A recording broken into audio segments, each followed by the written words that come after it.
Magandang araw mga kabayan, ito nga pala muli si Daddy D at andito ako ngayon sa mismong entrance ng Manila Baywalk Dolomite Beach. At kita nyo po sa aking likuran yung public restroom natin. So marami kasi nagtatanong sa akin mga kabayan kung bakit matagal na ito at hindi pa binubuksan para sa public. At syempre ano nga ba yung tunay na dahilan. So atin pong itry na tanungin yung ano dito mga security guard para kumbaga yung mga nagko-comment sa akin dyan or mga nagtatanong ay malinawan na rin. Kasi ako sinasabi ko rin po mga kabayan sa akin palaging pag-update dito or pagla-live sa aking YouTube channel na sa palagay ko kung bakit hindi po ito nabubuksan sa publiko or napapagamit sa kadahilanan na talagang meron pa sigurong mga inaayos dyan. Pero ngayon, itry ko po tanongin dito sa security guard or sa YC para maano na rin po, no? Malinawan na rin kayong mga kabayan. So, try po natin magtanong. Ayan. Gandang hapon sir. Ayan sa ating mga Lodi security guard.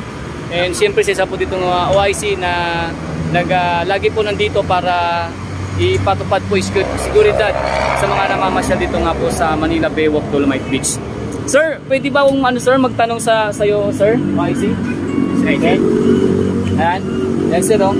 Sir, kasi marami nagko-comment sa aking sa aking mga posting about dito sa Manila Baywalk Dolomite Beach kung bakit nga daw yung comfort room ay hindi pa napapagamit sa public. Ano lang sir, no? Kung bakit daw ganun sir? Sa aking pagkakalam lang po, no, yung public restroom po natin ay hindi pa na turnover ng contractual sa DNR, kaya hindi pa ito pwedeng gamitin. Pero pag ito ay na-turnover na ng maayos, may bigay yung susi, pwede nang gamitin yung comfort room natin. Pero magkaganon pa man, meron tayong pansamantalang pwedeng gamitin. Nandiyan po yung portalet na ibinigay nila para sa lahat na pansamantala ay pwedeng gamitin ng kahit sino na gustong gumamit.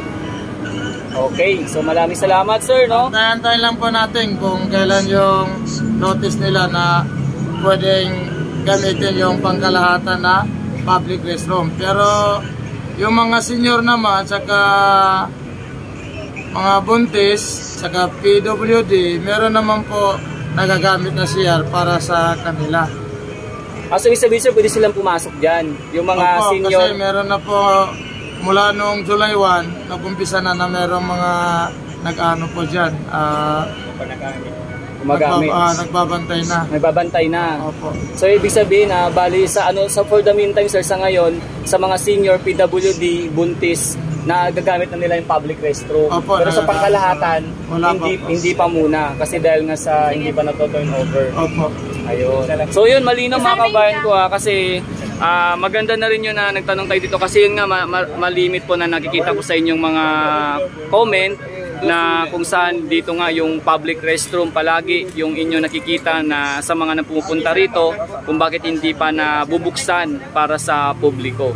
Pero malinaw po ang binanggit ng ating dito OIC security guard dito nga sa Manila Baywalk Dolomite Beach kung saan talagang nag-aantay na lang ng parang endorsement ba sir, tama?